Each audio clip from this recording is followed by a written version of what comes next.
मध्य प्रदेश में दिवाली से पहले सियासी पटाखे फूटने लगे हैं। बीजेपी के मीडिया प्रभारी लोकेंद्र पराशर ने ट्वीट कर कहा है कि वो डंके की चोट पर पटाखे चलाएंगे।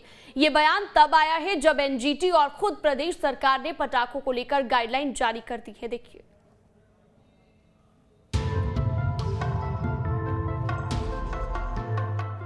अभी दिवाली में बेशक कुछ वक्त रह गया हो, लेकिन मध्य प्रदेश में उससे पहले ही सियासी पटाखे फूटने लगे हैं। आगे बढ़ने से पहले बीजेपी नेता का ये ट्वीट देखिए। हम तो भैया ठोक कर पटाखे चलाएंगे। मैं हिंदू हूँ, मुझसे ज्यादा पर्यावरण की सुरक्षा के बारे में कोई नहीं जानता। मुझसे मेरे त्योहारों का आह्लाद छीनने का प्रयास भी कोई ना करे। तो इस ट्वीट के बाद पूरा माजरा क्या है ये आप समझ ही गए होंगे।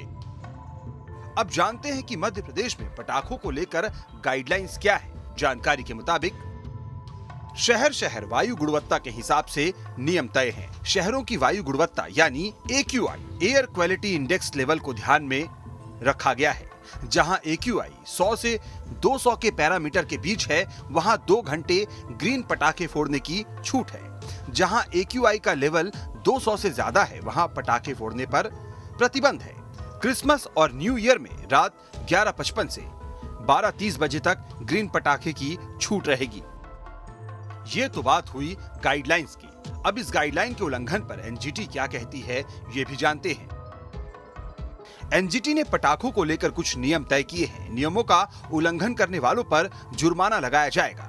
पहली बार नियम तोड़ने पर 100 रुपए का जुर्माना लगेगा। साइलेंट जोन में पटाखा फोड़ने पर 3000 रुपए जुर्माना। एनजीटी ने 28 अक्टूबर को एमपी के खराब AQI वाले क्षेत्रों में भी पटाखे को बैन किया हुआ है। ये तो बात हुई कायदे कानूनों की। अब मध्य प्रदेश के कुछ शहरों में प्रदूषण का हाल जानते हैं, जिससे कि तस्वीर और साफ हो सके। ग्वालियर में AQI 249 है, यानी खराब स्तर पर है। भोपाल में AQI 169 मध्यम स्तर, जबलपुर में AQI 168 मध्यम स्तर, उज्जैन में AQI 150 मध्यम स्तर और इंदौर में AQI लेवल 145 पर है, जो कि मध्यम स्तर पर है। तो प्रदूषण का स्तर बता रहा है कि ग्वालियर में अभी से ही स्थिति खराब है, जबकि दूसरे शहरों में भी एयर क्वालिटी इंडेक्स यानी AQI बॉर्डर लाइन पर है और ये स्थिति 31 अक्टूबर तक की है। मतलब आने वाले 2-3 दिनों में AQI स्तर और भी बिगड़ सकता है। लेकिन इन सबसे अनजान एमपी में सियासतदान सेहत को धर्म और आस्था का विषय बनाकर सियासी रोटी सेकने में जुट गए हैं। Team news state.